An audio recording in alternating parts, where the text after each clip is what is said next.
What did a teacher say that made you immediately walk out of the classroom? 1. My college biology professor asked the class who created the periodic table. One person said, Dmitry Mendeleev. Correct. The teacher said no. A few other guesses were made. Then the professor said, you're all wrong. It was God. This was a public school, and I was not going to have any part in being taught about nothing. I was there to learn, not to listen to stories. I packed up my stuff and left. 2. I had a teacher in 7th grade that almost loved playing with children's emotions and also loved calling home. He once asked me why my mom, Dad, and my dad's work didn't pick up because he called them 10 times each. He had a no laughing policy and would start dancing in the middle of class. He had a multiply by 7 dance, and we couldn't laugh. He called my parents all the time to tell them I fell out on the floor laughing. I can tell you my butt was not on the dusty crusty tile. He held the whole class for lunch detentions if someone was disrupting him. He kept an ongoing stopwatch, and if it was a minute or over, the whole class would have lunch detention on the whole other end of the school. I'm not going to get into much more because it ignites a flame inside me, and also I would be here for hours. There was a girl in my class. Let's call her Lana. Lana was really thin, about medium height, and was always in pain. She was a flyer during cheer. Someone had dropped her and she landed on her back and hit her head really hard. Lana came to school with a concussion and was doubling over in pain. She was always getting hurt, but that girl loved cheer. One day I walked into class to see Lana crying. I walked over to her and asked her what was wrong. She explained to me the teacher denied her to go to the nurse even when she begged to go. She said her head was spinning and she couldn't concentrate. I wasn't really friends with this girl.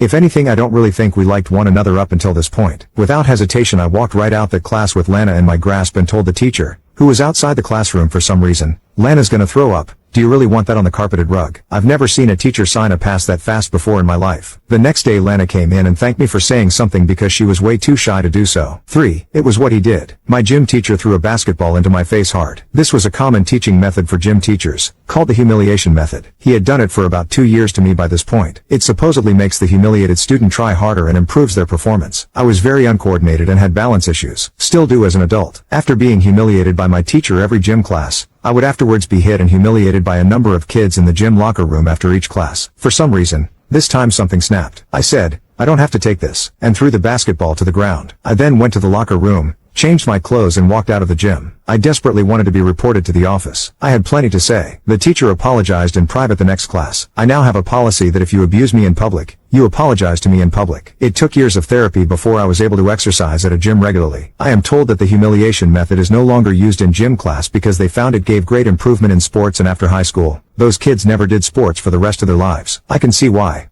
4. You can't go to the bathroom. I asked several times, explaining I needed to go. I told her again, kind of yelling it. She told me to come up and get a demerit. I was astounded. I thought about it for a second. My brain, my body said it's not going to wait. Sometimes you need to show someone the right path when you have a chance. I had no time left by now, so I walked up to her desk, where she sat so righteous, and I threw up all over her desk and her. Then I grabbed the demerit, and told her my mom would probably be in to discuss this with the principal. The classroom erupted in clapping and cheers. I left the class to go to the bathroom to wash my mouth and face, then went to the office to call my mom. When my mom came, we talked for a few minutes. She immediately went in the office to have a heart-to-heart chat with the principal. Sometimes people make bad choices. 5. During high school, I was sick off and on. 6 classes were considered to be a full load of classes. Most semesters I took fewer classes. However, in my last semester in high school, I was feeling better, so I started the semester with 6 classes. My final class of the day was a drafting class, which I loved, but I'm going to go drop this class. He asked why and I replied that I was not going to put up with your abuse any longer. The teacher ordered me to go back to my seat, but I just keep on going, listening to him rant, but smiling as I knew I could drop the class. I went to the school office and told them that I had made a mistake taking 6 classes. I just couldn't keep up. The administration was well aware of my health problems and the paperwork to drop the class took less than 5 minutes. That day was the last time I saw the teacher, but some of my classmates told me he complained about me dropping the class. I heard that the next semester he was no longer teaching at the school.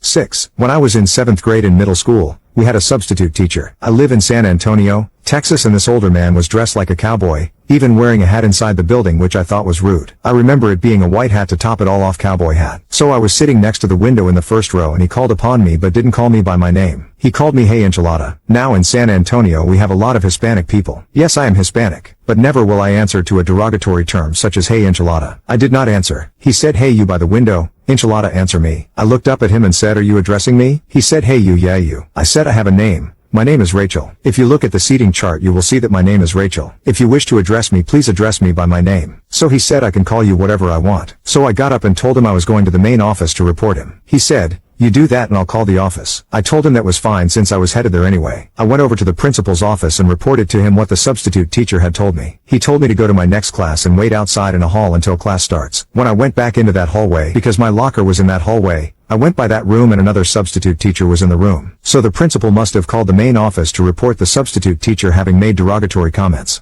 7. During 4th grade, students in my school were given a choice. You could either take a violin class or an Italian class. Knowing that I'm not good at learning new languages, I happily choose violin. Violin is going well for a few weeks. We learn how to play hot crossed buns, that is it. Anywho, I am practicing in my grandmother's room one day when I accidentally bump into a wall. This violin is demolished, all of the strings fall off of the tuning thingamabobs. Clearly my violin jargon is top notch. So I show up to class with my broken violin in hand the next day. So I sit in my seat while Ms. Violin teacher does attendance. When she tells us to take out our violins, I show her what I have done. She looks mad, but she doesn't say anything. So I put my violin back in its case and intend to ask her later what I should do for the rest of the year. She does not seem to enjoy my plan to ask her later. During the middle of class, I am reading a book at the moment. She comes over to me and yells at me to pay attention, even though it is still hot crossed buns, and play along. I gesture to the broken violin next to me when she says that I should pretend to play so that I could make myself useful. I ask her to explain how me pretending to play a song that I already know would make me more useful. She proceeds to yell at me about how pointless my existence was, so I got up and walked right out of there and into the Italian class next door. I took my seat and explained to Ms. Italian teacher that I would like to learn Italian with her. Next thing I knew, I was on her class roster and receiving grades in Italian despite my unconventional way of joining the class.